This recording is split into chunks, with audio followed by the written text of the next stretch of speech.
Hello, comrades. Thanks for joining us. This is a very exciting day today, launch of a new series. We want to look at a few aspects around what kind of party, how to build a communist party specifically. After the defeat of the Corbyn movement, there have been lots of organizations being set up, a lot of head scratching going on the left. What kind of party, who should be involved, what should it look like? We clearly do need a party so that the working class can fight for what is needed, the overthrow of capitalism. Considering the rightward march of the US at the moment and many countries across Europe and now including Germany, and the climate catastrophe, this has become from an important thing to do to an absolute and urgent necessity. But what kind of party is required to fight for what we believe is the need for a radically different society? There are far too many organizations on the left currently out there fighting pretty much for the same kind of organization, including the Corbyn party that might or might not launch or might not have Corbyn attached to it in some form or another. These groups are all united in fighting for what they think is a broad left, where we speak just about the 80% we all agree on, more money for the NHS, etc. It's good, but we'll just keep stum about the 20% where we probably disagree. The crucial bit, in our opinion, probably, how do we bloody get there? And what are we going to do when we get there? The speakers here tonight are united in their belief that there are no shortcuts and that we cannot trick the working class into making revolution, but that we actually need a genuine communist party. And those three here tonight, they are all involved in a fusion process. Why Marx is not part of this fusion process, we should say, because we're not a membership organization, but we're very supportive of this process and are hoping that we can help it become successful and, out in the open by discussing some of the issues and possible problems we might encounter along the way and some of the questions that need discussing. So they're doing their fusion process. We're doing an education and discussion series in a spirit of solidarity, we could say it like this. So we have three speakers here tonight. We're going to start with Nick Wrack from Talking About Socialism, followed by Katrina Rylance from the Prometheus editorial board, who's speaking in a personal capacity, and then Jack Conrad last from the CPGB Weekly Worker. Over to you, Nick. Thank you very much, Tina. Thank you all for coming. Welcome. I'm very pleased to be the first speaker in this discussion, which, as Tina has said, is kicking off a whole series of discussions under the Why Marx banner, in addition to, I'm sure, other meetings that will be taking place, hosted either independently, separately by the different organizations involved, or collectively, as well as the fusion talks themselves, which are currently meeting every fortnight.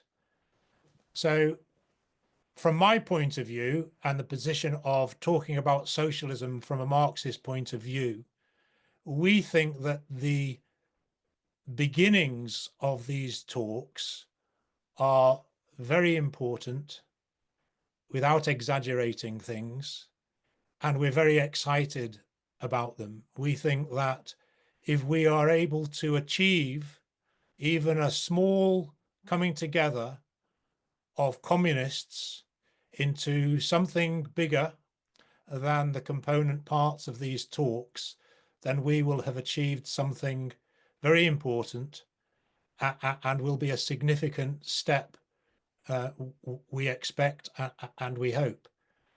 So there's so much to say in this discussion. I'm not going to be able to even begin to touch on everything. It's going to be headlines, and hopefully people will raise questions that will trigger further discussion. But the title of this discussion, if I've got it correct, is Why We Are Fighting for a Mass Communist Party and How. And I was thinking about how to introduce it, or how to begin my introduction. And I decided on saying the answer to me seems so self-evident as to be incorporated in the question itself. First of all, I'm assuming that most, if not all, of the people attending this webinar are communists of one sort or another. When I use the term communist, and I know this isn't shared across the speakers today, when I use the term communist, I actually use it in the same way as I would describe myself, or would have described myself in the past, as a socialist, somebody who wants to see an end to capitalism and wants to see a new form of society coming into existence in which the private ownership of the means of production has been abolished, in which we have collective ownership, democratically planned for need and not for profit. And for me, communism is summed up in the famous aphorism of Marx, from each according to his or her ability, to each according to their needs. Now, why do we need a mass communist party? Well, first of all, we need a communist party because we're communists and we want to see a new society. And if we want to get there, we have to be organized. And if we want to be organized, what is it that we're organized around? We're organized around a program to achieve communism. Other people on the left don't agree with us that either communism is necessary, or perhaps they don't agree that communism can be achieved. And so they set their sights lower, either because they don't think what they really want can be achieved, or because they actually disagree with the whole concept. So they set their sights at something different, and that's their prerogative. They will organize in a different type of party. It won't be a communist party. Jeremy Corbyn's program, and the program, therefore, that is being used around which the people in Collective and the various organizations that are involved in that project come about, it is not communist. And I would say it's not socialist in the sense that I use the word as synonymous with communist. It's social democratic. And in a sense, it's not even social democratic as we might have understood in the relatively recent past, where people had the idea that somehow a new society would grow out of this society, albeit gradually. Most people who are on the left don't really have that vision at all. They've resolved to content themselves with trying to achieve some form of better management of the present system. And that's really what social democracy has become. It's a program that is limited entirely to trying to wrest some form of concession or some kind of reform from the present system.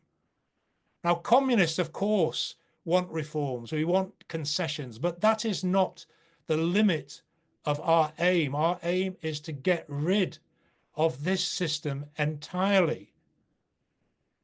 The way that I see it, capitalism, the profit system, is the cause of all of the ills that we see in society, whether that's malnutrition, because people don't have access to food, lack of access to water. Nearly half of the world's population doesn't have access to clean water. Inequality, poverty, starvation, austerity measures in the more advanced world. They are all caused by the profit system. The inequality which is widening, the climate crisis that is developing, the threat of nuclear weapons being used in a world war, all of these come down to the very nature of capitalism, which is based on the exploitation of the working class, the vast majority of the world's population, exploited in the interests of creating a profit for a tiny class that owns the means of production. That is the land, the waters, the mineral in the land, the factories, the science and the technology, the transport, all of which in this system is not used to make sure that people have everything that they need, but is used to make sure that this tiny class gets richer and richer. Now, I believe that the ideas of communism, if presented in a simple way and explained, can become the common sense of the working class as a whole. Most workers understand that when they go to work, they are making a profit for the boss. They go home with their packet and struggle to pay their bills. They see the boss drive out of the factory gates in a Rolls Royce or a Mercedes or whatever. But the boss above them really doesn't go to work at all. The owners, they reap the dividends, they reap the profit, and they go out and they do what they want, whether that's playing golf or go on their luxury yacht cruises. And most workers know that. But because of the failure of the socialist movement, we haven't posed an alternative in a confident, bold, and understandable, intelligible way. And over the last decades, the ideas of real communism have retreated. It's important to say at the beginning of this discussion, and I'm sure I'm not saying anything that the other two speakers will disagree with, I'm not talking about communism as existed in the Soviet Union. I'm not talking about the communism of the Chinese Communist Party. I'm talking about real communism, as I explained in my opening remarks, the genuine ideas of communism as developed by Marx and Engels.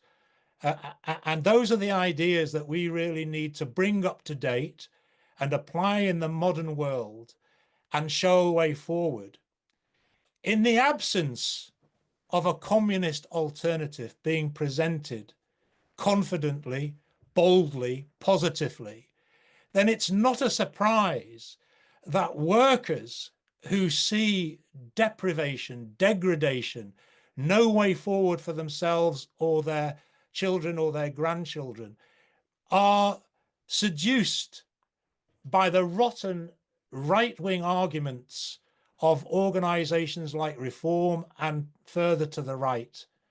We need to have a societal systemic alternative to present. So why a communist party? Because it's the only solution for humanity. It's the only solution that can prevent climate catastrophe. It's the only solution by eradicating competition and the competition for resources, access to water, minerals, and so on that can prevent wars. A collaborative system in which everybody does what they can and receives what they need. So communism, that's what we aim for, and we need a party to achieve it. It won't be that the working class wakes up one morning ad idem, all of the same view, that things need to change unless we have organized. So we have to take the ideas to the working class. We have to take the ideas of communism wherever the workers are. So the role of a communist party will be to go to the workers, go to the working class with our ideas and persuade them that these ideas are necessary for their emancipation from the exploitation of capitalism. Now, these discussions are starting out with very small numbers. There are bigger organizations on the left. There are probably a lot more people who consider themselves to be communists who aren't in any organization. But we think that it's necessary to start somewhere where we are at the moment. We need a mass communist party. So why mass? We have communist groups, revolutionary socialist groups, and they actually seemingly reject the idea of a mass organization. They think that if it becomes mass, it will inevitably become reformist. It will inevitably capitulate to capitalism, to the idea that all you can get is reforms. I don't agree with that. I consider myself to be a communist, and I have done since I was a teenager. But there's nothing special about me. If we can become communists, then every worker, every member of the working class can become a communist. The reason why it being a mass communist party is so important is because of the way we see the transformation of society taking place. It can't be achieved by an individual or a clique or a tiny group. It's got to be the conscious act of the working class. That's really important. It will be, if we are successful, the most democratic event in the history of humanity. And therefore, if we are to persuade and win the working class to the ideas of communism, we need to build a mass communist party in order to do that. We need millions upon millions upon millions of active persuaders, people who will argue and will be active in the working class. So that's the way that I see us trying to move towards that. It's a long, long way away. But as I say, we have to start somewhere.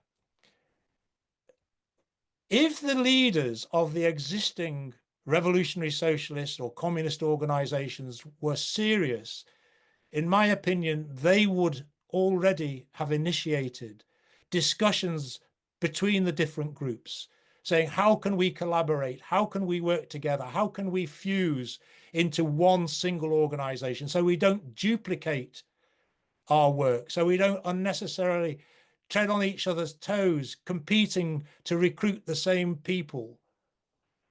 They won't do that, unfortunately. However, in those organizations, there are hundreds, probably thousands upon thousands, without exaggerating, of people who could be won to the idea of a united communist party, not immediately, but by showing that it's possible for communists from different backgrounds, from different traditions, who have disagreements, to come together.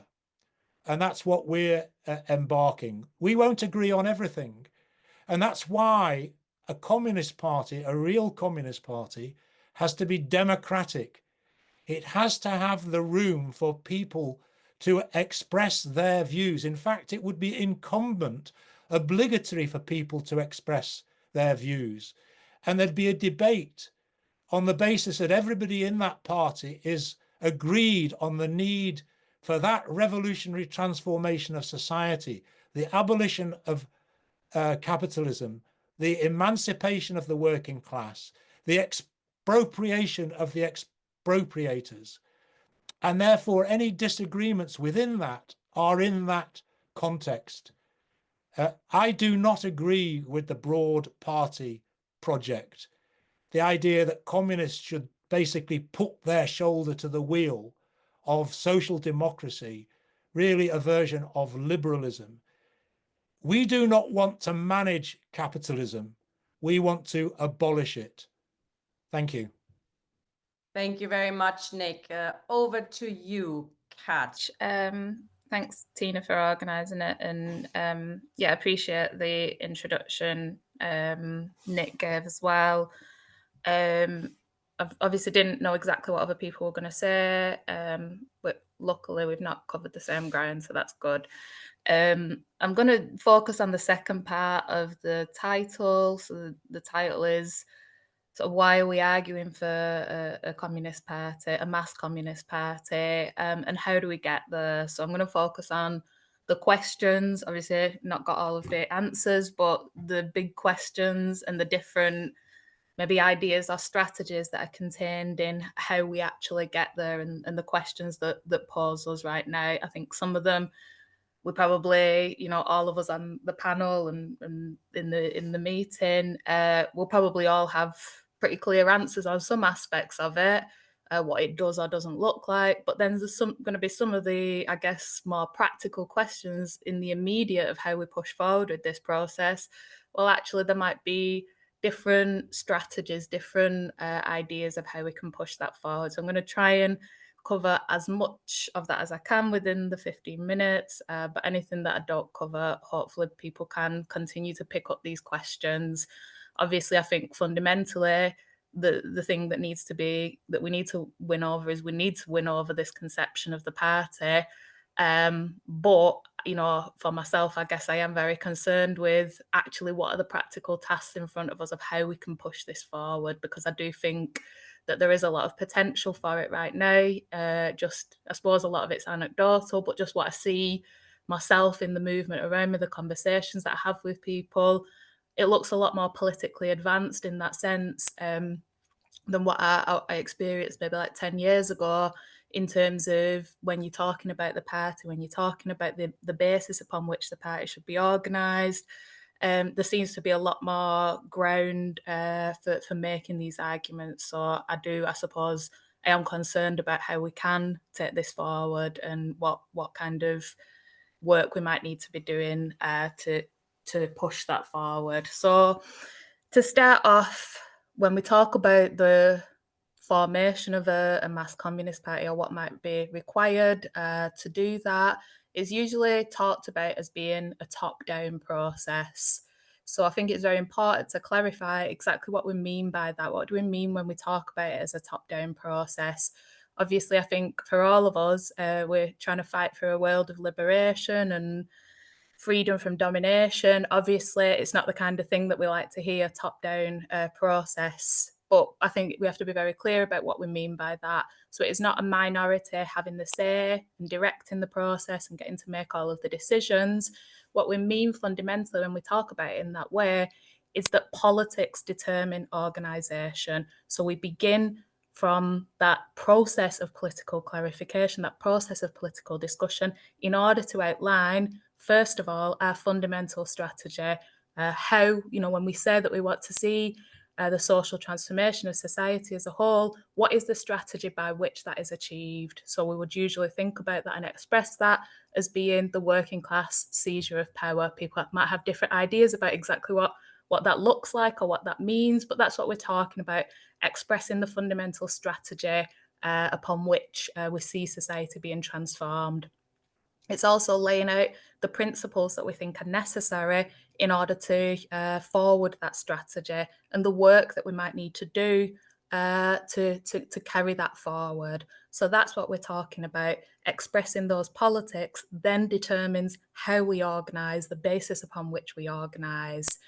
To make that clearer, I suppose, is easiest to contrast it with the opposite approach, which is that organisation itself is primary and the politics emerge from that. So that's probably most clearly expressed, for example, in articles like the Joe Todd one that he kindly submitted to Prometheus, in the politics expressed by Assemble related to the kind of Just Stop Oil umbrella. And the argument there is what you need to do is get people together into assemblies, into whatever kind of conference format, and see what emerges from that. Pull the movement together and see what emerges from it, and then we will organise on that basis. So it's not the fundamental strategy of social transformation that determines how we organise and the basis upon which we organise, but it's the other way around. The organisation is primary, and from there we move forward with determine the political basis upon which we organise. Now, obviously, you know, I'm not without sympathy for the impulses that kind of lie behind that, the importance of kind of valuing the expression and voice of others within the movement. But I think there are some fundamental problems with that approach. It's something that, you know, we discussed a bit locally with kind of Communist Future, having those discussions with Assemble around these questions. But I think there are some fundamental problems with it. And I think, you know, a lot of those people who are sympathetic towards that perspective actually, through discussion, can come to kind of understand why we begin the other way around. So I think it's dependent, this idea that, you know, we organise, that the organisation determines our politics and that it's this bottom-up process. This is dependent on the idea either that that politics that entails a strategy of fundamental social transformation, that will just emerge naturally. If you can get those people together, that will emerge naturally from that. We don't need to go in and present our ideas and push for our ideas and try to impose them onto others. If you bring people together, it'll emerge through that process. So that's the work in front of us, to bring these people together, to organise people. So that lays the task of those who are in favour of revolutionary social transformation. It's to get people together, to organise people, and not to place primacy on putting forward and winning the arguments upon the political basis it should be organised. So it's either dependent on that, or it's dependent on something perhaps slightly more of a rocky basis, which I think is that if you can get people organised and moving, they're not necessarily going to form on the basis of, they're not going to form an organisation that explicitly is in favour of social transformation, but the act of them doing it will push forward the fight for social transformation. So people getting moving and people organising will barrel into the type of social transformation that we want. What that means is that the underlying strategy of those advocating that type of approach actually is not the strategy that ends up getting expressed in these organisations. So you have this kind of layer, this maybe insulated circle of people who develop strategy, but that isn't expressed in the party itself. The party is just there to get people organised and get people moving. And that looks quite different, I suppose, to the conception of a mass communist party that Nick has outlined there, a party which itself forms and expresses strategy, that has that opportunity for the advanced sections of the working class to use their knowledge and use their experience to produce the highest that we possibly can, that is itself the space in which we express and fight for that strategy of social transformation, something that is the conscious expression of that social transformation, rather than something that through movement, the working class or the wider movement kind of barrels into that strategy. So as I say, in practice, what this means is that the actual strategy of social transformation, it remains determined by these inaccessible circles that are then enacted onto the wider, broad party, rather than cracked open and determined by and expressed by the party itself. So it forces us to ask, what is the unit, what is the institution or the grouping that actually determines strategy? Is it the party? Is it done in the party and fought out in the open within the party? Or do we have this kind of broader party formation, momentum, assemble, whatever it might be? And then we have another layer of people who have a wider strategy of social transformation, but it's not cracked out openly to others. And I think, you know, a lot of the activists within Assemble, actually they're coming at it because they do want the process to be open, and they do want it to engage you know, as widely as possible. And when you put those arguments to them, that is convincing, because do we really want to be in a position where a self-selecting group of you know, strategizers and organizers just sort of enact the positions onto this inert movement that isn't really even conscious of what it's doing? I don't think anybody who, you know, at the base of those groups is won over by that. I don't think that's really what they want to create. And it's on us to win over our conception of the party and our conception of what the basis upon which the party is organised. It's on us to kind of win that argument. So obviously it tends towards that, but it also tends towards a very kind of chaotic reformism that you know, obviously I've talked about those at the bottom of those groups who are in it for the right reasons, but it also benefits the manoeuvring of reformist operators at the top of these organisations, who can use these arguments to close off the possibility of open expression of revolutionary politics. So they might argue that it's limiting us, it's limiting our audience. It doesn't fully reflect the politics of the wider movement as a whole. We're imposing our revolutionary ideas on others. So at any turn, we're prevented from openly expressing the ideas of the actual revolutionary social transformation of society, the actual strategy that we're fighting for, because of this idea that we begin with organisation, getting people together, and that is the highest expression here, and that is primary. So what we begin with then is this idea that it is top down in the sense that it is beginning from the political basis. So that means for those of us in terms of moving towards unity or building a party, developing the party, that means that it is a process that involves substantial discussion and clarification amongst ourselves. So if we're asking how we get there, that's one of the first things that we have to acknowledge and be clear on. And that's important because it is often something that is resisted by the pressure to get doing things or to be aware of the wider left layers out there who aren't organised, but we need to kind of get out there and get in touch with them. And we absolutely do need to be doing that, but on what basis?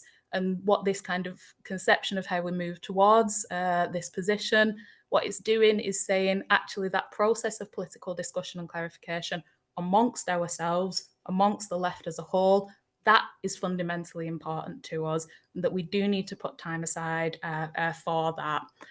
So that tells us part of what this process will need and what it might look like. But obviously there's other questions for us to contend with. I've put quite a lot together, so please just cut me off, Tina, if I'm going over. So from my experience, what I've kind of laid out there, I think a lot of people have become more convinced on these arguments and more convinced on the arguments around the need for a mass communist party. But obviously there are still differences about how we see that coming about. And I think one of the, if we look at the situation that we're in right now, how do we get from having a fractured left with very isolated sects that don't have any meaningful interaction with each other? We're saying that we need to have this process of political clarification, programmatic discussion, whatever it might be. But we're in a position where people don't even talk to each other. They don't even interact with each other. Whenever we do interact with each other in unions or in broader parties, it's kind of with another hat on, and we don't really get that opportunity to have that open, substantial political discussion that is necessary. So how do we get from that position to the position where in the basis of maybe we have the foundations of a communist party? I think one of the biggest areas that there isn't agreement on with people who are coming towards these ideas is, does this involve regroupment, going through the left, the arguments that the Weekly Worker puts forward, or is it something that we can just say, look at this mess of the sects and the left as it is? We can't really win that. It's a mess, and we can't really sort that out. We need to take those ideas of democratic organising, take those ideas of acceptance of the programme, take those ideas and try and build something better and win people over on that basis. And obviously I would strongly make the argument that the Weekly Worker would, that this needs to be a process of regroupment, and this needs to be a process in which we orientate towards the rest of the left, and we go through the left in building this. But I do appreciate the criticisms that those who have opposing ideas have on it. I mean, I think in some ways it involves both. We do need to build a strong core of those who have clear pro-party arguments, a force that can exist substantially in the movement, be able to practically on the ground be making these arguments, winning people over. We need to have that force in order to push this forward. But that doesn't then allow us, I think, to sidestep the question of how we relate to the rest of the left.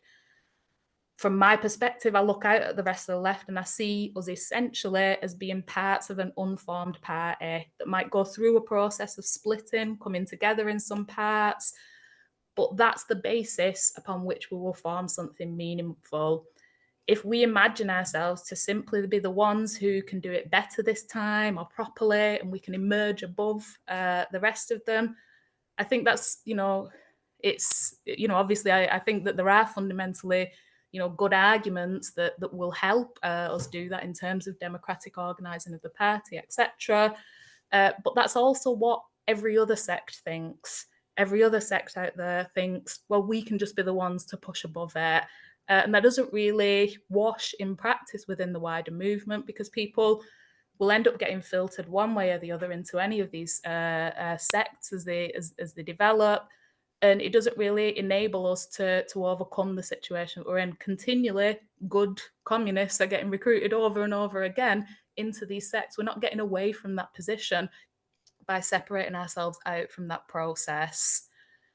So I think that's important, because that tells us a lot about our work in the here and now. If we think that it is important to engage with the rest of the left and to orientate to the rest of the left, then that tells us about the kind of work we might need to do and how we might need to do it. So it tells us that we need to have means of opening up dialogue. We're in a situation where we're not really relating. These sects aren't really relating to each other in any substantial way. So we need to think about how that dialogue can be opened up. Obviously, there's so many barriers standing in the way of that, but it's about thinking about what's in front of us, what's possible, and what means we might be able to do that. And secondly, it involves polemicizing. It involves polemicizing against each other. We need to take seriously the idea that if we are all of the left as a whole, if we are this kind of unformed basis of a party, then actually what every single other element of the left is doing is important to us. So when we polemicize towards them, it's not to get a little advantage for our sect over them. It's because we take seriously the fact that what one group is saying, well, that impacts on and influences the whole, and it's important to us that that is transformed, or that is contested, or that we have some kind of argument and discussion around it. And I don't think that always comes across when we make these polemical arguments to others on the left. In practice, when I talk about it with people in the wider movement, people are so quick to say, oh, you're just kind of saying this because you want to get this for your group, or, I've been called parasitic because you just want to go along and attack the other groups and maybe pull recruits off them. Obviously, that's not the position that I'm coming from. I'm coming from the position that I actually do take seriously other people on the left. And I do think to kind of win this situation that we're in, we need to direct ourselves towards each other. We need to make criticisms if we think that the principles or the strategy that's being expressed, if that's taking us away from the political basis that we need to push forward. But I think we do need to take seriously. 2 minutes. 2 minutes, thank you. So I think we do need to take seriously the question of how we can do that effectively. And I suppose that's something that matters to me quite a lot, and something that I think is an area in which we could develop a lot, and we could push ourselves forward a lot. And that is about thinking how we polemicize in the most effective way. And I know that is something that I've expressed previously in discussions with comrades, but I think it is something, just through my own experience, but also the experience of others, something that I think is an area that we can develop and push on a lot. So what that involves then, as I started off saying that it's a top-down process, but it's also a bottom-up process. We need to have that basis where we talk to each other, where we're involved in the movement with each other, where we work together and have that open dialogue with each other. Because when we advance written polemics or whatever it might be, what allows them to take purchase with others? People on a human level have to be able to open themselves up to that criticism. And if you trust that somebody is genuinely invested in the same sort of thing that you're talking about, you trust them through the work that you do together, you're much more likely to respond to that. The leaderships of the sects are materially invested in the maintenance of these differences and separations. It allows them to have their own fiefdoms. But those at the bottom of the organisations, those are the people who will push against that, who will change it, who will question it. And it's about how we relate to those people, how we can support and win them in the struggles that they're making within their organisations. And I think that's part of the work we need to do. Obviously, I've written quite a bit more about other aspects of that, the small scale regroupment that we're talking about now, interventions in broader fronts, but hopefully that's stuff that people can pick up in the discussion about the kind of practical stuff we want to do to move towards that. But I just wanted to lay out, I suppose, the big questions around the work that we can do to push this project forward. Thanks very much. Thank you very much, Conrad. This is only the first meeting of hopefully many meetings. So you can come back into this meeting, of course, again, and we're going to have other meetings discussing these issues. Thank you, Kat. Over to you, Jack.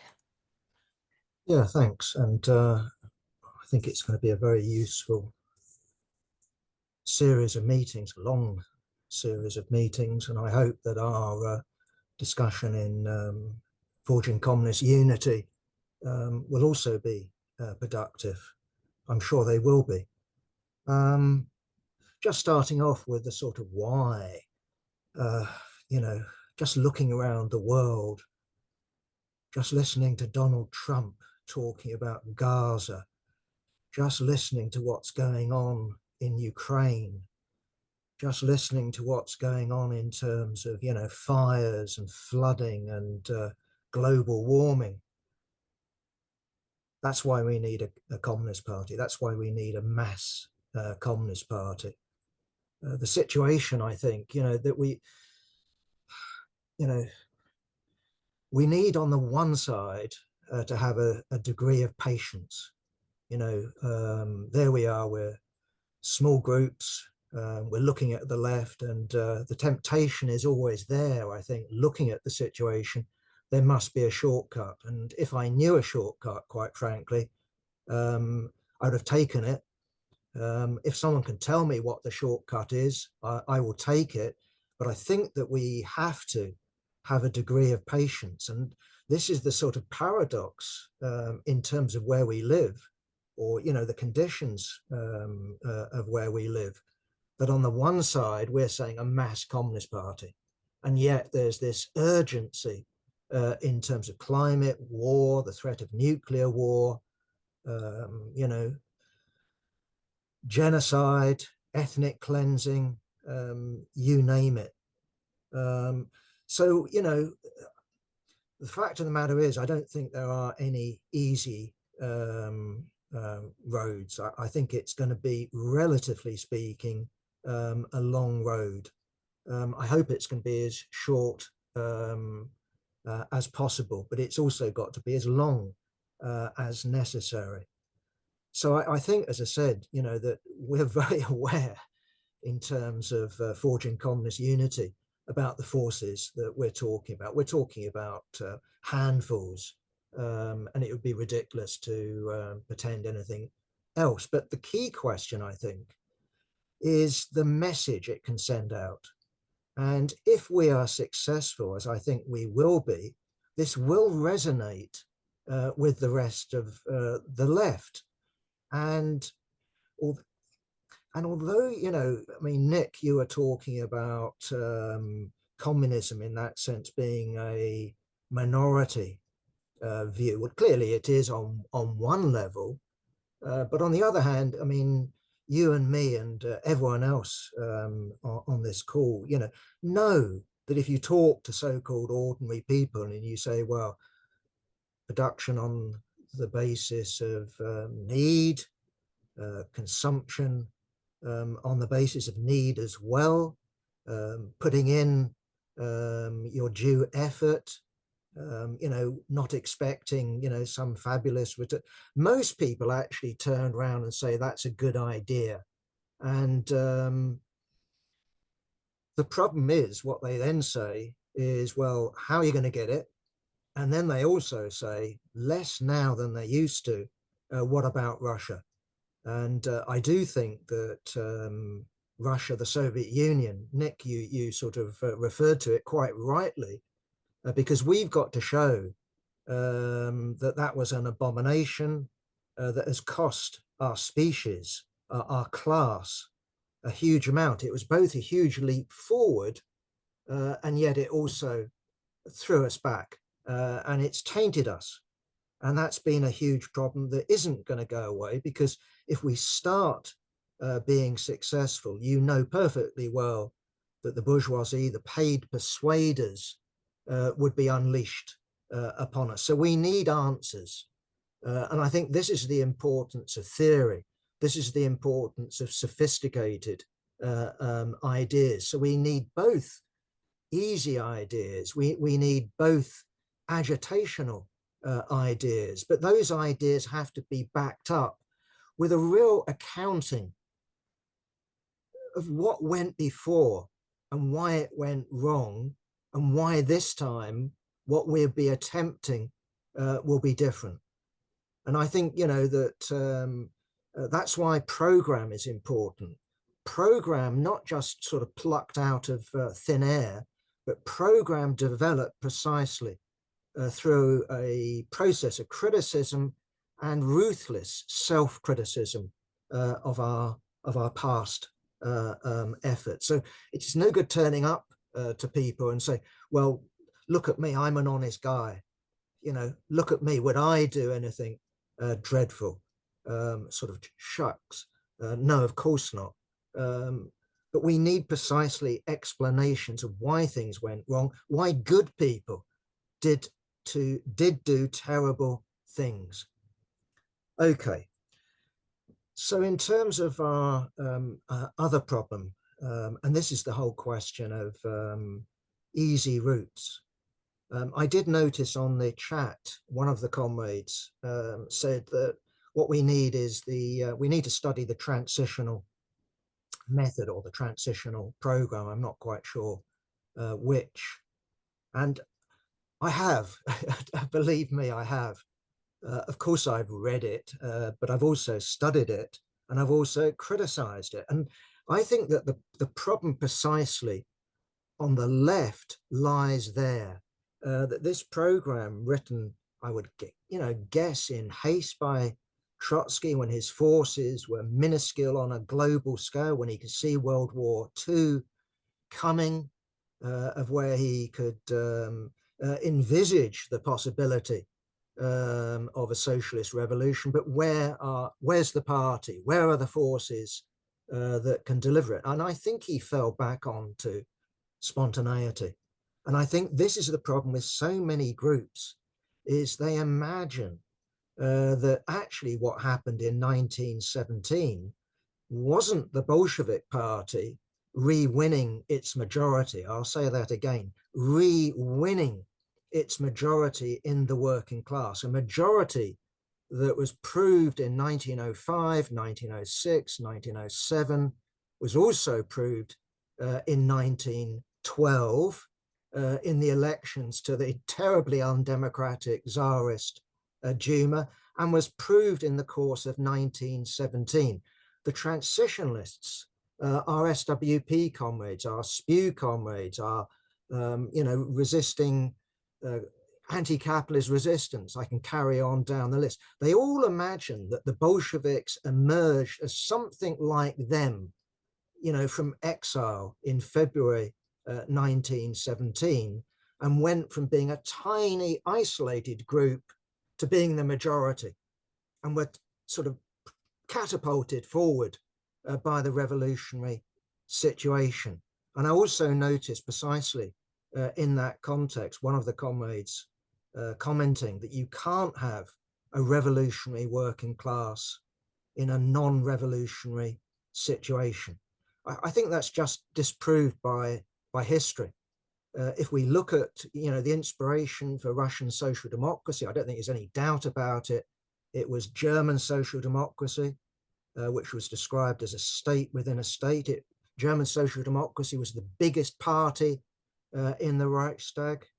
If we look, as I've really illustrated, at the Bolsheviks, clearly they were a mass party, not only in 1905, not only in 1917, but in non-revolutionary circumstances. So I personally don't think that we want to, in that sense, justify our disorganization, our amateurishness, our hopelessness, with the idea that every little group will suddenly become the majority in a revolutionary situation. It's impossible.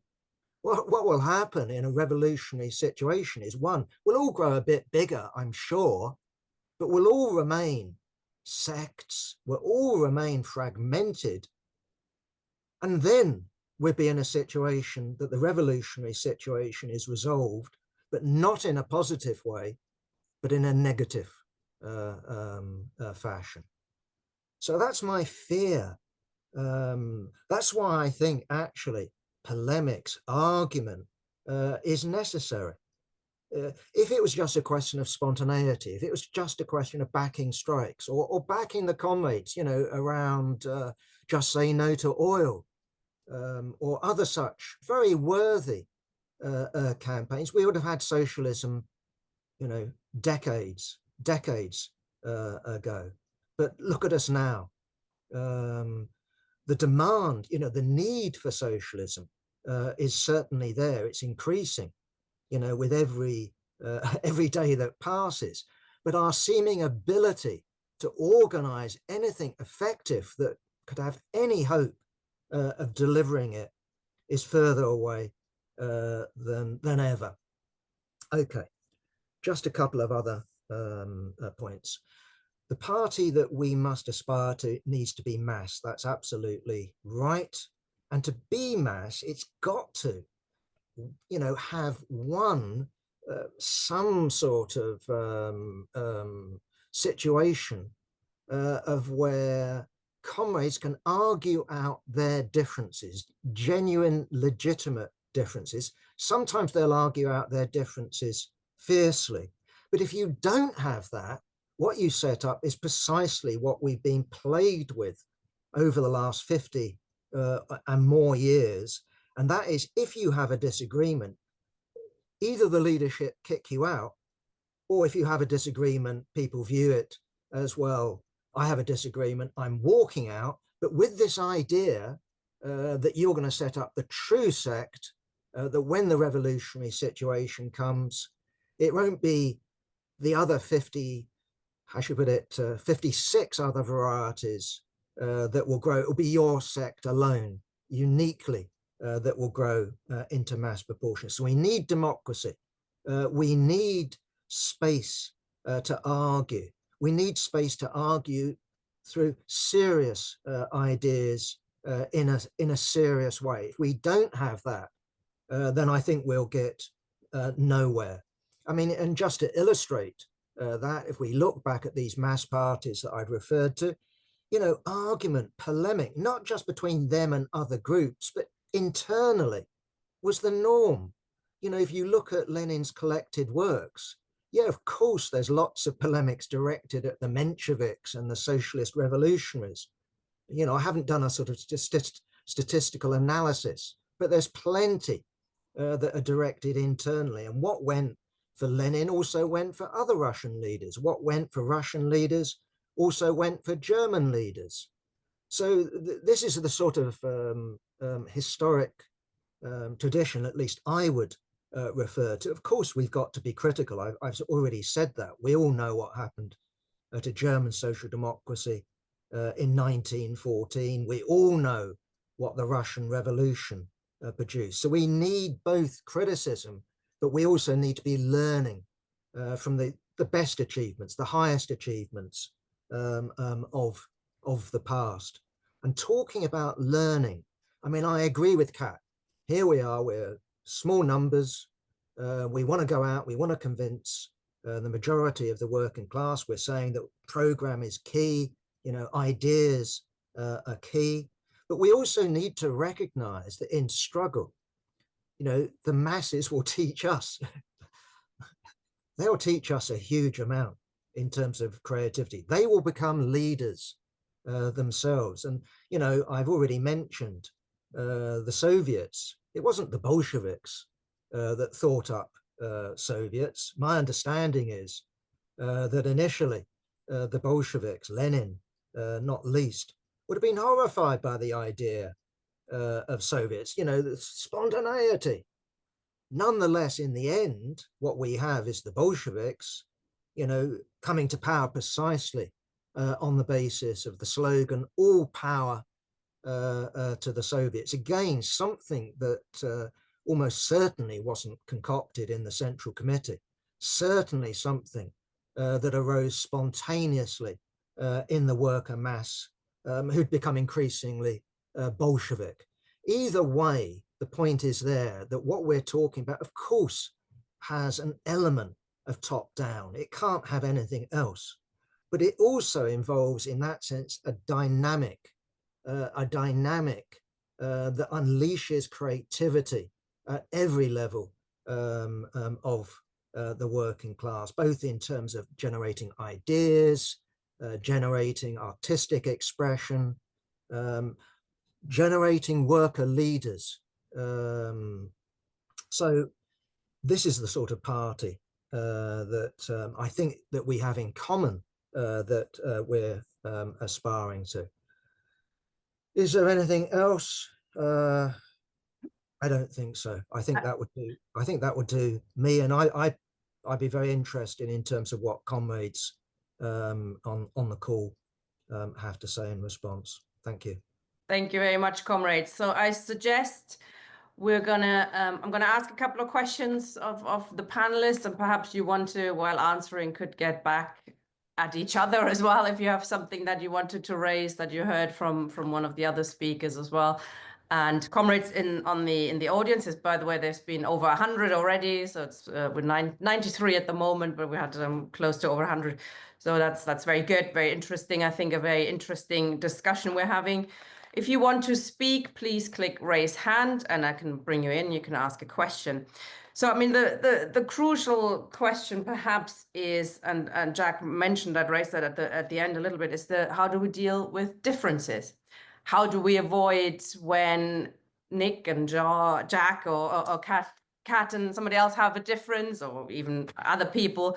How do we avoid the splitting illness? How do we build a party where different groups can, and I suspect when you guys get together, you'll do so as factions in a way, aren't you? You represent various trends and you come together with a group of people each, and you'll probably discuss a fight over some issues. How do we avoid that we split, where how can we look at the program in a way that allows different people to get involved, disagree about various prospects? Yes, of course, there's having arguments, etc. But also, where do you see faction rights? Where do you see the question of, democratic centralism as defined in a democratic way? We've had a session last week where it was defined as quite negatively.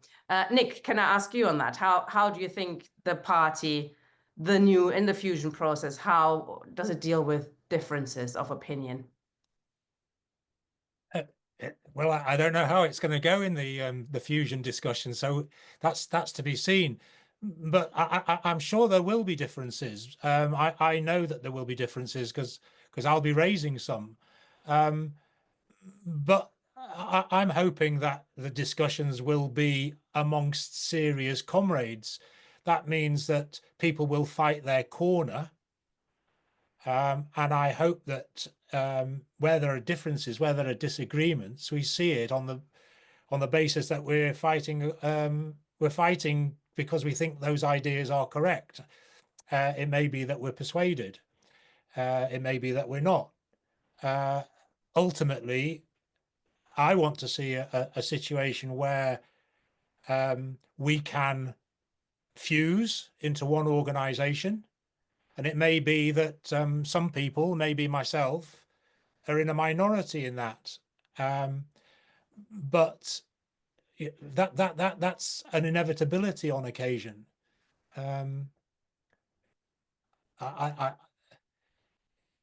So yeah, sharp discussions, sharp differences. I think that I suppose that the real thing is to see what is it we're trying to achieve. How important is it for humanity?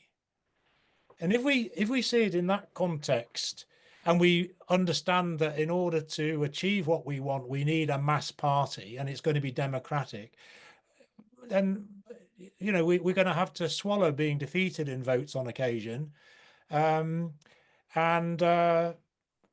that's it. What I think my own experiences, and I'm sure the experiences of others are, what I want to avoid is where it's a monolith without discussion.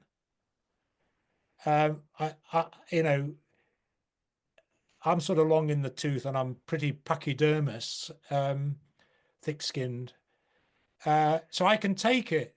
But other people, they don't want to be told all the time. They want to question, they want to fight back, they want to challenge and say, why? What about this?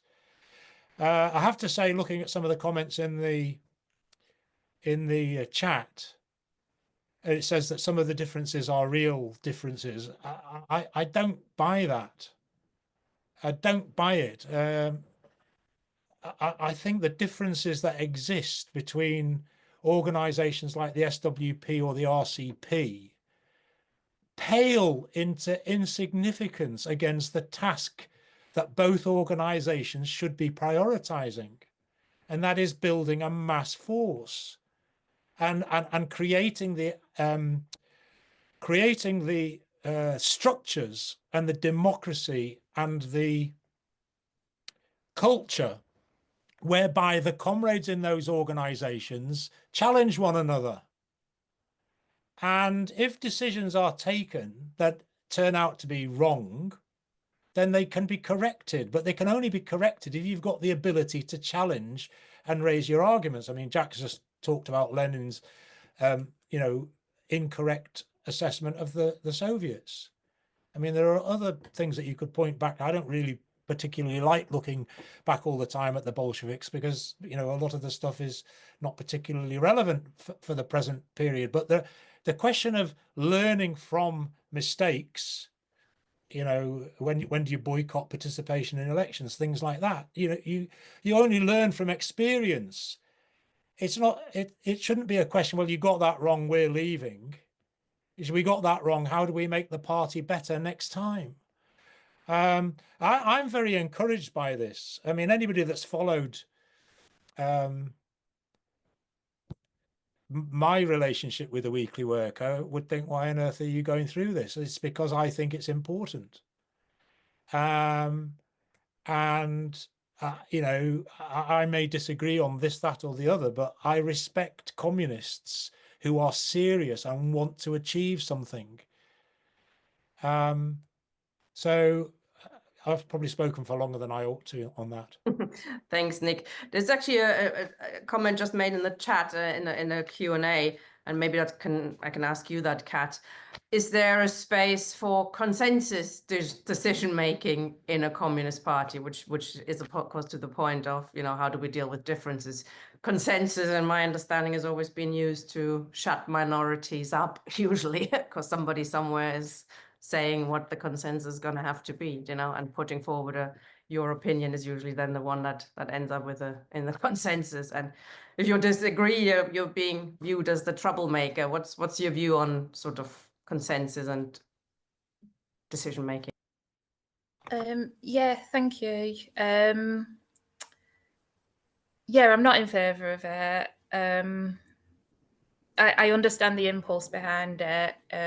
You know, sometimes to be honest, I don't think I've ever been in the majority in any organisation I've ever been in. So it's definitely frustrating when you feel like you're never having any sort of, you know, you're never kind of winning any discussions or having any kind of active role in that. And I suppose in some ways it appears like a gentler way of making decisions because everybody sort of chips in. But I guess in my own experience of, you know, being involved in aspects of the movement that use that kind of consensus decision making in like the student movement and stuff, I agree with what you say, Tina, that those who, you know, as I kind of described in my opening, those who will use this kind of, you know, this approach of, well, we have to kind of ensure that everybody's view is kind of conglomerated into this. Everybody in the movement needs to be, we need to see what everybody thinks. And actually people aren't really into these revolutionary ideas. And actually, those who are kind of, genuinely invested in like participatory forms of democracy, I'm not questioning those people, but how that then gets used by particular people in the movement to push revolutionary politics out. As you say, you become seen as difficult. There's no real mechanism for you to actually organise as a minority. So if you come together and you discuss and you sort of consensus decision to, the whatever the baseline of the people there, well, if you're in a minority and you want to put forward something, your own politics within that, there's not really a clear mechanism for you to do that. You end up expressing something that becomes difficult to this body. You become like a block on any decisions, any organising, and the result in practice actually is that that kind of tyranny of structurelessness begins to emerge, and those who friends, have like affinity groups or whatever, come to dominate these spaces. People feel that they can't really speak up. They don't even know the clear mechanisms that they can come to influence the sort of collective decision that gets made. It is difficult doing majority decision making. It isn't particularly, always the easiest thing, and it isn't particularly always something that you end up winning. But it gives us the clearest and most transparent and most straightforward out in the open means of actually clarifying our positions for minorities, actually to have the means to try and win over the majority, and particularly, within the wider movement as a whole, those of us who have revolutionary politics, to actually be able to argue for those politics within the movement, and to actually have the mechanisms of accountability and transparency. So yeah, I appreciate why people come towards it, but I think in practice it takes us away from that transparency and accountability and that political clarification that we need. Thank you. So Jack, last week we had a speaker in the session. The main speaker was very opposed to democratic centralism, because for him that is the old sex. That's the WRP. They claimed they used democratic centralism. It was probably in your view, I suppose it's a bureaucratic centralism. What can you outline how you think a communist organization, a mass communist party, would operate under democratic centralism? Well, I'll just do that very briefly. I mean, we've got a long way to go, and I'm sure we'll come back to this question. But yeah, I mean, I think democratic centralism as practiced on the left at the moment, I can understand why the comrades in the Socialist Party don't use the word, but they still do it though, because I haven't read for example, I don't think in my lifetime, I have to read The Socialist, by the way, every week. It's part of my duties. But I don't think I've ever read, other than when it came to assisted dying, any expression of difference in that paper, by comrades in the Socialist Party. Wow. Well, if I read, I don't know, Pravda, in 1912, I suspect I would be reading lots of differences. Sorry for looking back, but you get the point. Even when I was a member of the official Communist Party, it was the norm. So in that sense, we've gone back, so that we get the left press is the equivalent of an advertising sheet. So we all know when it comes to advertising, they're not going to tell you, actually, this product is crap, or there's a warning sign here that, so it impoverishes our culture. So bureaucratic centralism is deadly. Democratic centralism, on the other hand, my understanding was, this is from my comrade Ben Lewis, is the idea was developed in Germany to control the parliamentary fraction. You do what the party tells you, not what your constituents or what you fancy, what your conscience leads you to. Either way, I just wanted to come out very briefly, and I've used the example before, but I mean, occasionally I read New Scientist, occasionally I read Nature. Communists should educate themselves. And what, I find a situation where scientists disagree with each other. where biologists, physicists fiercely fight out their ideas. And Nick's right, practice ultimately decides. You can have all sorts of theories, and scientists are very good at setting up tests, experiments to show who's right or who's wrong. Now, we can't do that in the class struggle and experiment, but the class struggle teaches.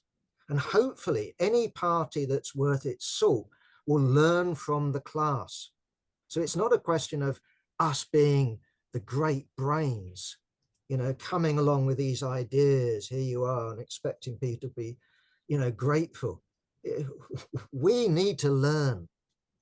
And I'll just finish with this, again, in terms of argument, I know you've used this argument before. I just want to give it a particular twist, Nick. You've said, well, even football fans argue. Well, bloody hell, I used to live next to Arsenal football ground, and different teams would argue with each other.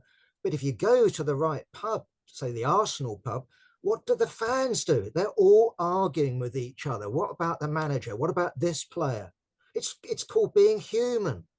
And so the idea that the left, only the leaders, in their closed central committees, argue with each other, do they? Or is it the guru who comes out with all truth?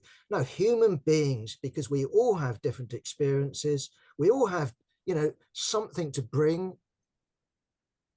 It's natural for us to argue. So the idea of a party press, the idea of a mass communist party without argument is a contradiction in terms. To me, it's like saying you can have science without argument, science without investigation, science without differences. How can science advance if you cannot criticize? So yeah, we need democratic centralism to control the leaders, not so the leaders can control the rank and file. That should be our approach. But we also need democracy, so that critical ideas that are new, that can correct us, teach us, that can flourish and persuade us all. And we will be persuaded. I hope, once things start to move, then we can be persuaded, because then we can test out our ideas, not in theory, but in practice. Thanks. Yeah, that also answers, I think, one of the questions in the Q&A by Comrade Critchley about Corbyn. Part of the reason he was defeated is that he had no media on his side, and we do need our own media. Absolutely, this is part of it. We need papers. We need I don't know how many hundred newspapers the Social Democratic Party in Germany at one time, but they did. Factory papers, local papers, regional papers. They were very, very keen on having their own media. It's quite incredible that Corbyn didn't even try to set up a newspaper or a YouTube channel, anything like that. Back to our three main speakers. Interesting questions, comments from the floor. I think we're going to go the other way around this time. So we're going to start with Jack, then Kat, and Nick as the last one. Yeah, thanks. I've enjoyed the discussion. Hope to attend and be invited. I don't know if I'm down for any other openings, but if I am, I'll definitely, even if I'm not, I'll volunteer. Anyway, yeah, just in reply to Anne, I didn't really, we're all going to express ourselves in different ways. We're all going to come, from our particular angle. I didn't actually notice any differences. I'm sure there will be, but I was sort of left somewhat stunned by what Anne said. So maybe I'm missing something, because when you talk, maybe Kat, you were violently going, what a load of rubbish or something like that. But anyway, I think that we've got quite a lot in common. That's really my feeling. The problem is that we obviously need to then go to comrades where we've got more differences with. And that's going to be more difficult. I'm confident, that when you take first step forward, the second step is easier. The first step is the most difficult thing to do. And I think that's why we've taken it very slow, in terms of planning how to take this move. Just in terms of France, I think we should learn from everywhere. But what I would say myself is that rerunning, you know, the Popular Front, it's called the Popular Front, the new Popular Front, you know, in the 21st century isn't going to end. Well, I'm not going to say it will end as in the same tragic way it did in the 30s. But nonetheless, my fear is it's going to end in failure. I mean, to me, the idea of what Britain needs is a Mélenchon. I'm sorry, comrade, you know, we've just had Corbyn, you know, we've had John Landsman. No, what we need is a party, not with some figurehead, right? Not with someone who's putting forward in a situation, okay, they're the biggest party in the Popular Front, and then puts themselves forward. We should be the first to nominate a prime minister. I just think that's absurd. It's exactly what not to do. We don't want to be in a minority government. What a, you know, crazy idea. So of course we want to learn, and but we need to learn what's good and what's bad. And I personally think that the new Popular Front in France is something to learn from in terms of its negative lessons as opposed to its positive lessons. In terms of Steve, okay, you're saying there's millions of social democrats out there. What you really mean is Labourites, people who vote Labour. I don't, you know, what do you mean by social democracy? Do you mean, as Nick was sort of outlining it, the sort of post-Russian Revolution understanding of social democracy, the slow road, parliamentary majority, and that will get us to socialism? I don't think that there's millions of people who have that view now, unfortunately. I think Nick's right, that if you look at the Corbyn movement, it didn't even aspire to social democracy. It was just about tinkering with capitalism. It had no vision. And okay, and then you have the slight problem, Steve. It's called the trade union bureaucracy. And if you get, I mean, there's the trade union movement. We should be working in the trade union movement, but are you going to subordinate yourself to the trade union movement, i.e. the trade union bureaucracy? And what happens when they kick you out? Like they kicked us out of the Labour Party with bans, you know, from 1920, and then we've got the latest witch hunt. What do we do about that? We need an independent party. Right, that's the lesson. I'm not saying we shouldn't work in trade unions. I'm not saying we shouldn't work in the Labour Party. Of course we should. I'm not saying we shouldn't work, you know, in the Palestine movement. Of course we should. But we need our own organization, not only with its own program, but with its independent approach to the working class. So the idea of reinventing the Labour Party, I just think is delusional. So, you know, I wish you well, Steve. The 5 points that you outlined, I'm all for them. I'm for more, but that would be a good starting point. I'd be very surprised if the other two comrades rejected any of those points. So, yeah, that's great. Yeah, I would just, on what Andy was saying, you're quite right. Of course, a minimum maximum program doesn't guarantee. We've seen not only Germany and that party collapse, we saw every other party, bar, wasn't it, the Bulgarian Narrows, the Bolsheviks, and what? I think at some Swiss conference, I think Krupskaya said, well, you know, there's the Dutch over there and there's a few Poles, and that's it. So they all collapsed. But what I would say in terms of their collapse, you know, think about that little pamphlet by Lenin, the Renegade Kautsky. They betrayed the program. So I don't think I would myself, I know Rosa Luxemburg came to the conclusion that the minimum program should be discarded. You know, that was the problem. I don't agree with that, but they betrayed the program. That's what I would say. And just in terms of Comrade Marion, look, when you said it must be historic, I mean, I am a Marxist. I know I know the boring old quote from Charlie Marx, and you know, if that's Marxism, I'm not a Marxist and all that. I'm a Marxist. At least I call myself a Marxist. But look, in a mass communist party, I think there should be room for Christians. You clearly aren't historical materialists, as far as I know. There should be room for Muslims, Hindus. I mean, that's not historical materialism. So I wouldn't want in the rules of a communist party saying only people who've mastered historical materialism should be allowed in, only true atheists should be allowed in. If we accept the program, not agree, accept, that's good enough for me as a starting point. So, you know, what do we expect from young people? What do we expect from new people? Do you expect them to be all sort of fully conversant, or do we end up with a sect? You know, I know that there was a comrade from the SPGB, you know, with an examination before you're allowed to join. Maybe that's an unfair point, Marion. I hope, you know, maybe it is, and I apologize if it was an unfair point. My last point to you is, though, that if you look at the Bolsheviks who didn't betray their program, they had a minimum maximum program.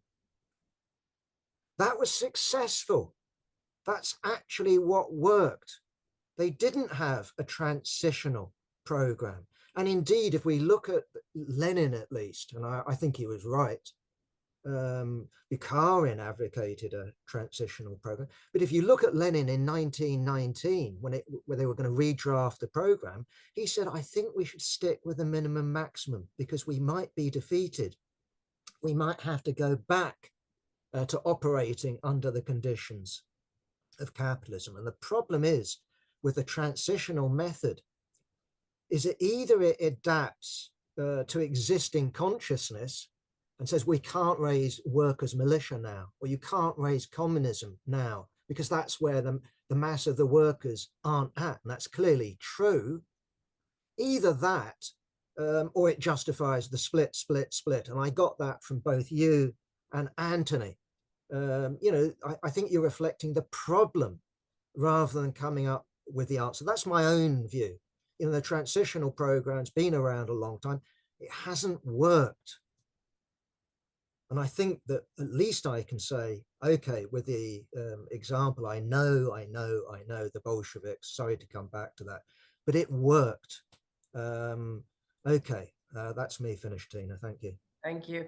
I think we'll get back to a small point you made, but I think it's quite crucial, and Jaura put it in the chat, is the accept rather than agree with the program. I think that is really, really important, that people can join even if they have differences with it, because they're able to express those differences as well after they've joined. Particular actions, we perhaps want everybody to act together, but before and after an action, comrades should be free to argue against the program if they accept it, and accept it as a basis of action moving together forward. Katrina, over to you. Thank you.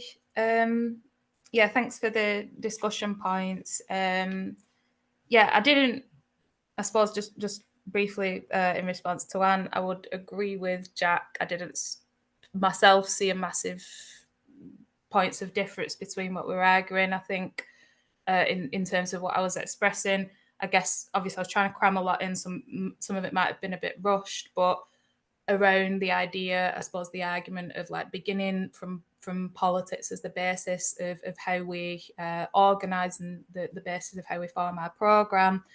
That's in the main address to those within the movement right now who are putting forward arguments about what, you know, obviously there's a lot of talk generally about how we can form a party, how should we form a party, what does that look like?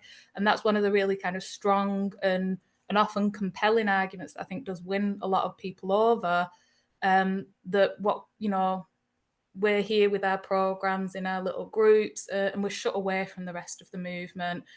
We need to put that to one side and we need to go out there and say, what do you guys think? And then that should be the basis of forming a party. So that's the kind of argument of assemble and I suppose, what came across in the article by Joe Todd. And I think that is an argument that is appealing to a lot of people. And I guess what I would see us all kind of broadly agreeing on is that isn't the basis from which we form a party. I definitely agree with what Jack said, and I think that's kind of important to lay emphasis on. It doesn't mean that isn't a dynamic process. It doesn't mean that we're coming along with all of the answers all written and pre-prepared and saying you receive it from us. Obviously, it's as Jack outlined, it's a dynamic process where we continuously learn in unexpected ways about how the struggle is going to develop, about even the forms of organisation that it's going to throw up. But it's beginning with the idea that we're organising on the basis of a strategy for social transformation, and that is expressed through a programme, and that is the basis upon which we organise and upon which that determines the needs of our organisation.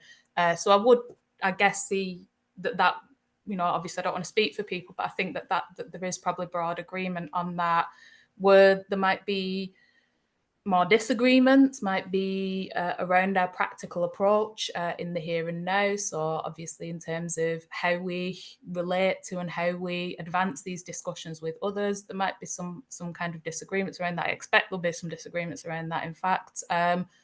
But I don't think that they're insurmountable. That's about the practical work that we're doing in the here and now. And I think Lee's point in the chat, I actually thought was important and useful. We're not talking here with this fusion process about laying the basis of a mass communist party, or that it's going to start escalating really quickly and we're going to have it before you know it.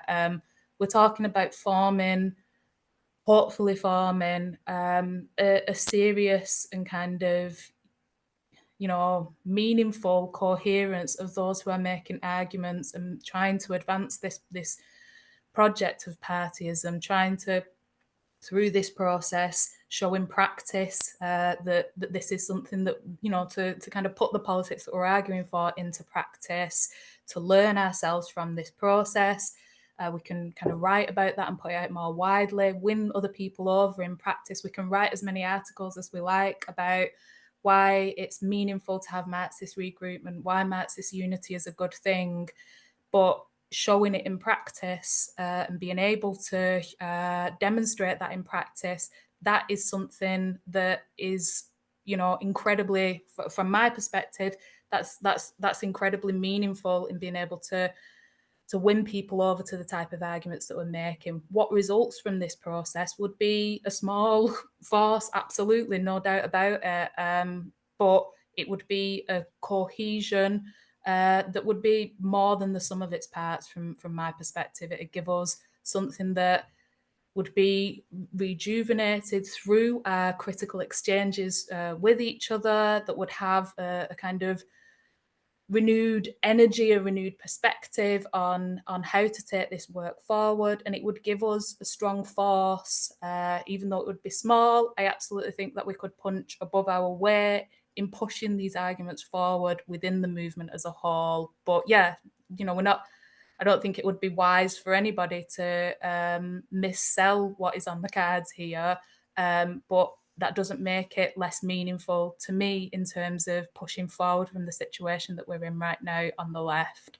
But yeah, obviously it is absolutely important to lay out what would the work of that organisation be, what activities would it be engaged in, and to be clear on that. And obviously that's something that hopefully can be developed and laid out.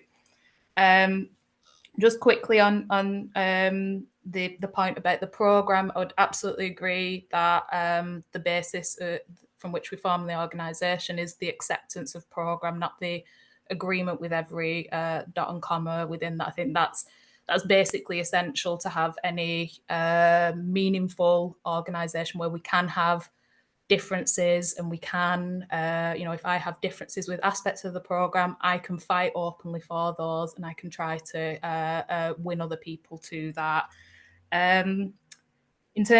Just finally in terms of the transitional programme, I guess it depends on the expression of the transitional programme from my perspective. I think some people express forms of the transitional program that don't send a million miles away from the minimum maximum program, the function of transitional demands.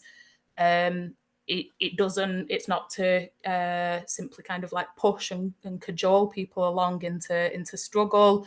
It's there to draw a bridge to the overarching strategy and goal of social transformation.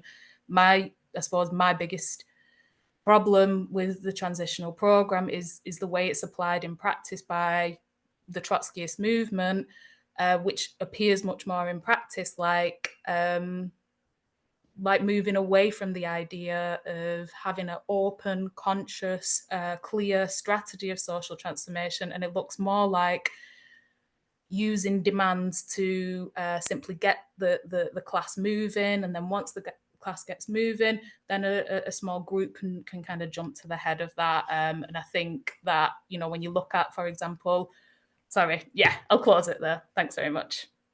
So sorry, you didn't have to stop right away, but thank you. I should also say, before I bring Nick in, I mean, it is encouraging comrades coming together, especially if they come from quite different political backgrounds. And Nick comes from quite a very different political background. He used to be the national organizer, as I understand it, of the Socialist Party for many, many years, so a Trotskyist organization, and comes quite a different background from Jack. So, you know, just in terms of us dealing with differences and moving together forward, I think is a very positive sign. Over to you, Nick. Okay, thanks, Tina. Just to correct what I was. So I was a member of Militant, and I was the editor of the paper. So I worked full time for the Militant for, I think, 14 or 16 years, I can't remember. And for some of that time, I was finance organizer. I was the national treasurer. I became the editor. I was on the central committee, and I was on the executive committee. So a lot of experience in the Trotskyist movement is where I got my formation, as they call it in Spanish.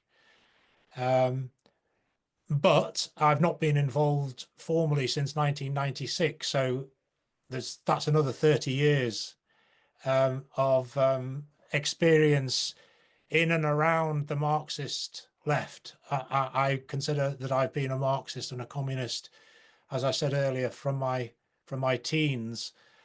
But my ideas have changed a little.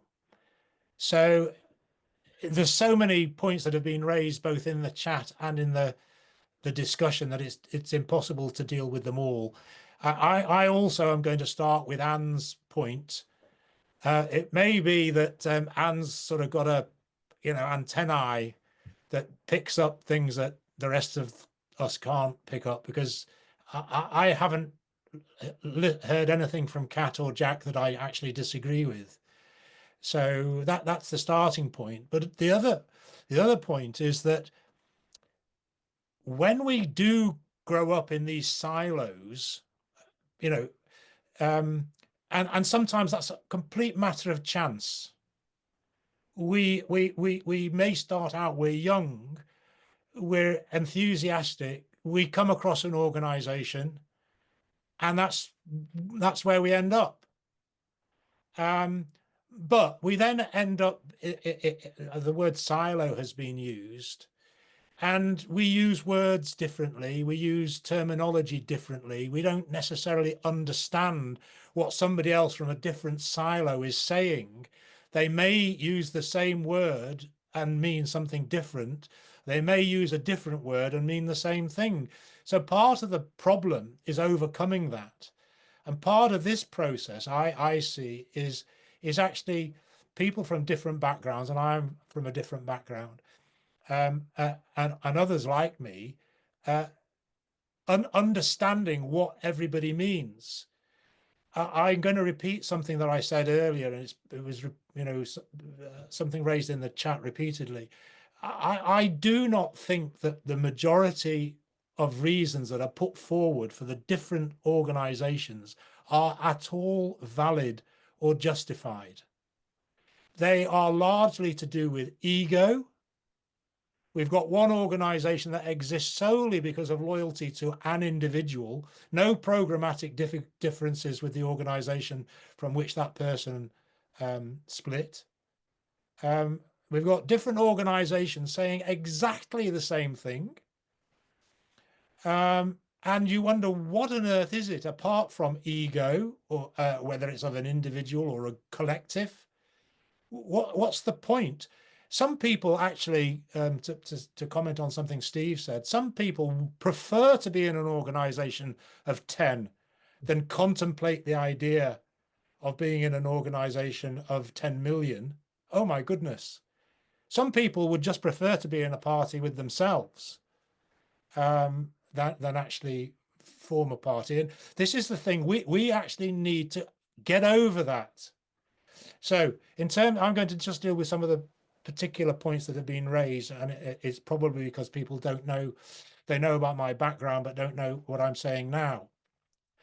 First of all, I have problem with the transitional program.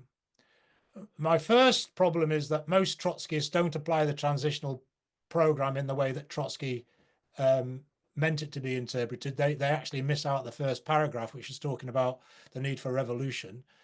The second is that it's trying to gauge the consciousness and go in at the level of the consciousness of the workers that you're talking to. I have a fundamental problem with that approach, if that is what is intended, because how do communist ideas ever get voiced unless we voice them? And I think we should just be bold about things. So I would like to, my position is we present a program for government. So that may be the minimum maximum program. But the danger is we lower the main part of the program, which is the maximum program, which was the criticism that Trotsky made. That needs to be there, but we also need to say, what would we do if the working class came to power? So that's the way that I'm approaching it, and I'm going to listen interestingly and participate in the discussions, because my starting point for a communist party, even or the nucleus of a communist party, is that there's got to be a program that we can present and argue for and explain why it's necessary. And my position, and I think Andy asked the question, my position is that people should join or be able to join on the basis that they accept the program, not necessarily that they agree with every dot and comma. I would have difficulties if I was expected to agree with every dot and comma, anticipating what may come out of the fusion process. I don't know. We'll see how the discussions go.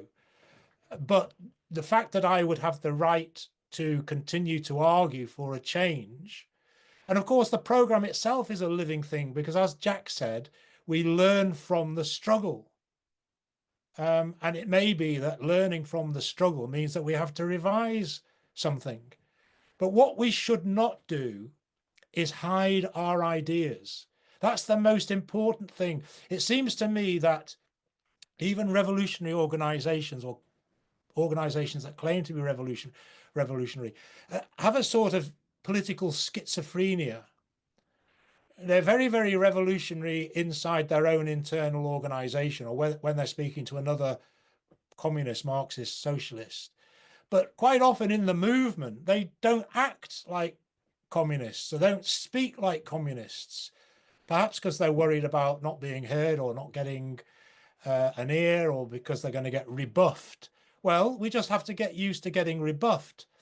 But I do agree with something that Jack said earlier, and which was the point I was trying to make, is that most workers, if we put our arguments clearly, will agree with us.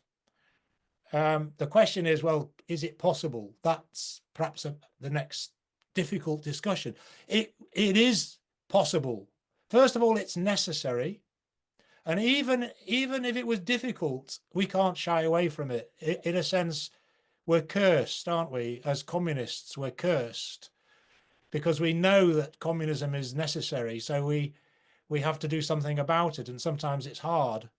So you know, we can't get away from that. We just got to do what we can.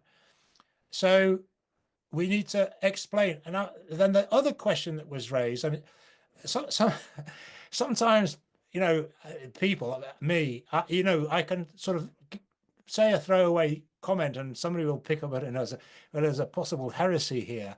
You know, we shouldn't look at the past. I wasn't saying that at all. I mean, if you look behind me, you know, I've got Marx and Engels, the collected works of Lenin, and all sorts of history books. And you know, in however many decades I've been a communist, you know, I've read a lot. And I think that the experience of the working class, the theoretical development of the workers' movement is extremely important. What I think that we need to do, though, in approaching or applying it is we say, well, what were the circumstances at the time when something was said or done? Was it correct when it was said? And do the circumstances, what are they now? Can we take something from that? So I think what Lenin, Marx, Engels, Trotsky said on a whole number of occasions are valid, and we could stretch that out to other people. So the question is trying to learn from the method and apply the method. I believe that a communist organization that presents a program for abolishing this system and therefore getting rid of the circumstances in which most people on the planet, what's the 8.8 billion people, is it now? Most people on the planet do not experience a good life because of the problems of capitalism. And the danger is that they go and find ideas elsewhere because they're not getting ours. If they got ours, we'd make headway. The last thing on Lee's point, nobody in this discussion, as far as I've heard, has said this is going to be an easy thing, or it's going to happen overnight, or a mass party is going to be sucked out of our collective thumb. Not at all. We've all said we're not getting carried away. Let's not exaggerate. This is small potatoes, but small potatoes can become a sack. It's perhaps not a good metaphor, but there we go. The thing is, we have to build, we have to accrue, and sometimes it'll be ones and twos, and sometimes we may get splits, and so on. But we've got no alternative. Steve says you won't build one in 25, 26. Well, okay. What about 27, 28, 29? What about 36, 37 if we're still going? He says, oh, well, there'll be a social democratic party of tens of thousands. I've got no doubt about it. So what? Is that the answer?